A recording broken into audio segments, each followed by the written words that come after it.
I am in a বাস নাকি I am on a bus. Well, যানবাহনের ক্ষেত্রে এই দুটো প্রিপোজিশন নিয়ে কিন্তু আমরা অনেক সময় অনেক কনফিউজ থাকি। কেউ দেখা যাচ্ছে কোনো কিছু যানবাহনের ক্ষেত্রে অন ব্যবহার করতেছে, আবার কেউ দেখা যাচ্ছে কোনো যানবাহনের ক্ষেত্রে ইন ব্যবহার করতেছে।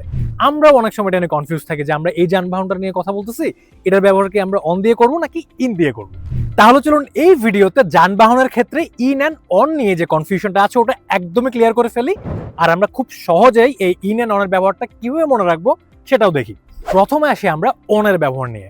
ওয়েল, খুব সহজে মনে রাখার জন্য এটা মাথায় রাখবেন যে যেসব যানবাহনগুলোর মধ্যে আমরা খুব সহজে চলাচল করতে পারি, এক জায়গা থেকে আরেক জায়গায় যাইতে পারি, মুভ করতে পারি যানবাহনের ভেতরে, সেসব যানবাহনগুলোর ক্ষেত্রে আমরা অন ব্যবহার করব। যেমন প্লেন হতে পারে, জাহাজ হতে পারে, বাস হতে পারে, ট্রেনও হতে পারে। তাহলে আমি যদি বলতে চাই আমি এই যানবাহনগুলোর মধ্যে আছি, I am on a plane হবে, I am on a bus হবে, I am on a train, I am on a ship. এবার আসি ইনের ব্যবহার নিয়ে। ওয়েল, খুব সহজে মনে রাখার জন্য যেসব যানবাহনগুলোর ভেতরে আমরা ইউজুয়ালি খুব সহজে মুভ করতে পারি না, এক জায়গা থেকে আরেক জায়গায় যাইতে পারি না, খুব ছোট হয় যানবাহনগুলো, ওগুলোর ক্ষেত্রে আমরা ইন ব্যবহার করব। যেমন প্রাইভেট কার হতে পারে, সিএনজি হতে পারে, ট্যাক্সি হতে পারে। তাহলে I am in a taxi, I am in a CNG, I am in a car.